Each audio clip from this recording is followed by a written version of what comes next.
In the mid-2000s, the rap world was exploding with superstar debuts, flashy videos, and radio anthems, but hidden beneath the surface was an album that cut deeper, darker, rawer, and most honest than most. Thoughts of a Predicate Felon, Tony Yayo's debut solo album, was born out of struggle, pain, and the realities of a man who lived life behind bars and on the streets. It wasn't about chart-topping hits or catchy hooks. It was a confession from a soldier, a raw glimpse into survival, loyalty, and paranoia. Yet, today, it remains one of the most hip-hop's most overlooked projects of all time, buried underneath the shadow of bigger stars, bigger names, and louder voices. This is the story of why Thoughts of a Predicate Felon deserves a second look and a place among the realest albums of the era. Before Thoughts of a Predicate Felon was even a thought, Tony Yayo was already an integral part of one of the hottest rap crews of the early 2000s, G-Unit. Born Marvin Bernard, Tony Yayo grew up in the tough streets of South Jamaica, Queens, a place known for its raw energy and harsh realities. From a young age, he was immersed in a world where loyalty and survival was everything. Yayo wasn't just a background figure. He was one of 50 Cent's closest friends and earliest collaborators. Their bond was more than a business. It was brotherhood forged through shared struggle. But while 50 Cent rose to superstardom after Get Rich or Die Trying, Yayo was behind bars, serving time for a gumbo session and bail jumping. This forced absence from the spotlight created an unusual dynamic. The group's biggest breakout star was locked up, and yet his name was everywhere. The Free Yayo movement became a rallying cry for G-Unit fans. T-shirts, posters, and shoutouts kept his name alive. His incarceration only added to his mystique and authenticity, positioning him as a realist member, someone who lived the harsh reality their lyrics painted. When Yayo finally got out in 2004, the anticipation was super high. Fans wanted to hear from the man who had been silent but never forgotten. The question was, could he deliver a solo album that matched the legend?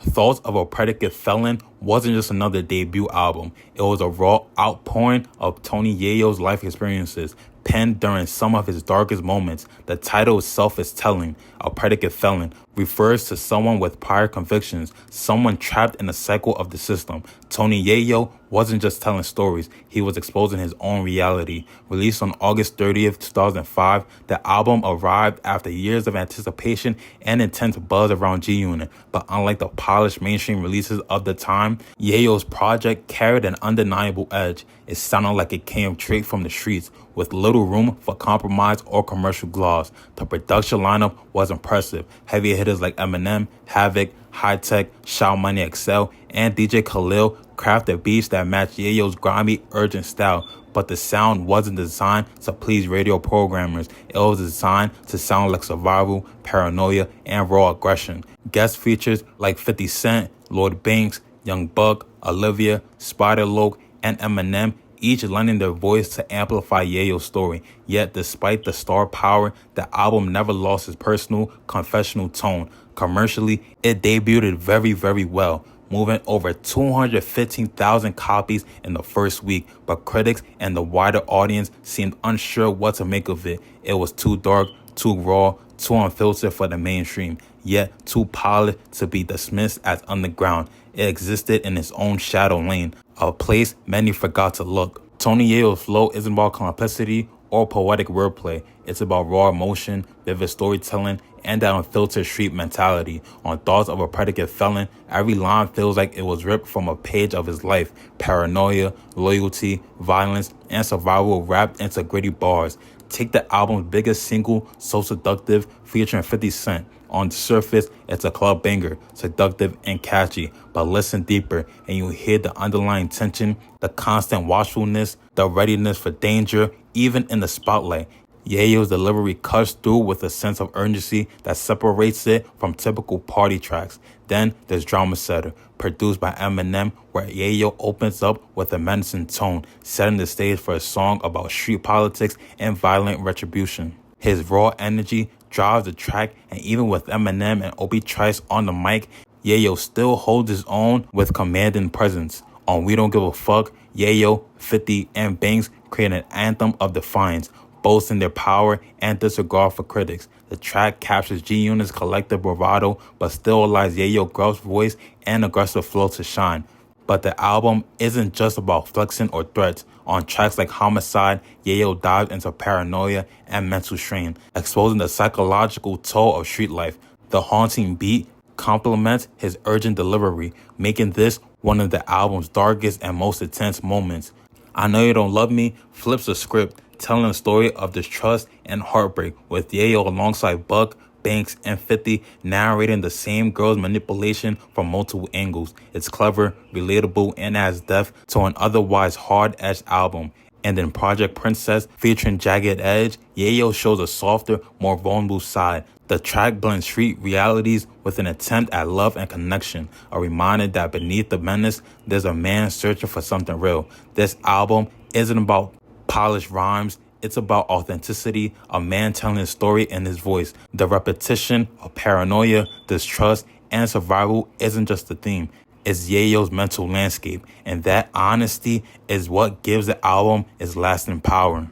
In the peak era of G-Unit dominance, those of a Predicate Felon stood apart because it wasn't trying to be clean, marketable, or glamorous. This wasn't a blueprint for mainstream crossover. This was a street diary, an unpolished portrait of survival from someone who had just come home from prison. The production is one of the album's strongest points. It's dark, eerie, with beats that sound like winter in Queens, cold, menacing, and heavy. Eminem's signature horror movie style on Drama Center, Hi-Tek's moody loops on Homicide, and Sha Money XL's grimy New York drums on East Side, West Side all give the album a cohesive, haunting soundscape. Lyrically, Yayo never strayed from who he was. He wasn't trying to make pop hits, and even the more commercial singles like So Seductive still felt raw because of his delivery and grimy subject matter. His voice was rugged, his flow was aggressive, and his perspective was straight off the block. What made the album special was his unapologetic honesty. Yayo didn't pretend to be a lyrical genius or a conscious rapper. He spoke for the dudes fresh out of court days. The guy who felt the paranoia of street life, the ones who knew what it was like to be forgotten by the world. Even the album's sequencing tells a story, from the highs of the street fame to the lows of prison paranoia, to the constant tug-of-war between enjoying success and fearing betrayal. You can hear the anger, the excitement, the distrust, and even the sadness all packed into this one project. In a time when many rap albums were becoming formalic, Tony Yayo's debut felt unfiltered, chaotic, and real, and that's what made it resonate with those who really listen. Even though Thoughts of a Predicate Felon debuted strong on the charts, it didn't take long for the album to fade from the mainstream conversation, and the reasons why are deeper than just sales numbers. They reflect how the industry treated Tony Yayo from the very start. First off, timing played a huge role. By 2005, G-Unit was already oversaturated. 50 Cent's The Massacre had dropped just 6 months earlier. Banks and Buck had their albums out, and the G-Unit brand was everywhere. Clothes, video games, movies. Fans were already being pulled into multiple directions. Second, Yayo was always viewed as a hype man or the street enforcer of G-Unit, not the next superstar. By the time his album dropped, the industry had already labeled him as the fourth option behind 50, Banks, and Buck.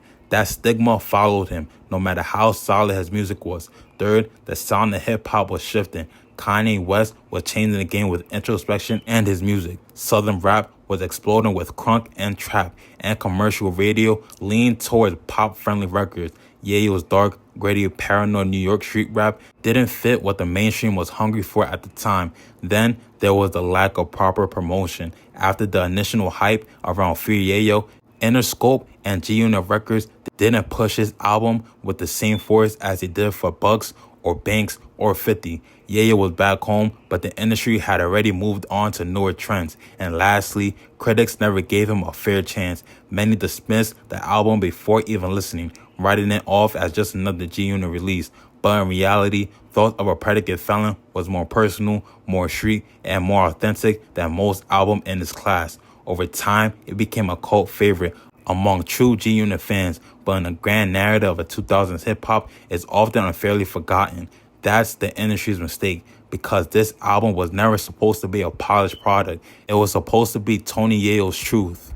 2 decades later, Tony Yayo is still here, standing tall, respected in the streets, loyal to G-Unit, and unapologetically himself. While many rappers fell off, changed their sound, or chased trends, Yayo never switched up. He's acknowledged as the ultimate soldier of G-Unit, the guy who never betrayed the team, never sold out, and always stayed real to his roots. You don't hear Yayo on the charts anymore, but you hear his influence and respect younger street rappers show him. From the Bronx to Brooklyn, Yayo's name ring bells. Thoughts of a Predicate Felon might not have won Grammy Awards or 5-star reviews, but it carved out something even rarer in hip-hop, a cult classic that represents a raw, unfiltered time in rap history. For true fans, it's more than music. It's a time capsule of 2005 street life filled with paranoia, loyalty, and survival. Today, more and more people revisit the album and realize how authentic it was. No gimmicks, no filter, just a man telling a story, win or lose. In the game full of smoke and mirrors, Tony Yayo's debut album remains a symbol of raw honesty, the most street-certified album of the G-Unit era, and the reminder that sometimes the realest story don't get the loudest applause, but they last the longest. Tony Yayo didn't need a billion streams or magazine covers to make an impact. His debut album wasn't about being a superstar. It was about survival, about showing the world what it's like to go from a jail cell to the charts without compromising who you are. Thoughts of a Predicate Felon stands as a raw time capsule, a rare album where the music matches the man. In the era where real is often fake, Yayo gave us the truth. So next time you run through G-Unit's catalog, don't skip Yayo. Press play, listen close, and hear the sound of survival in its purest form.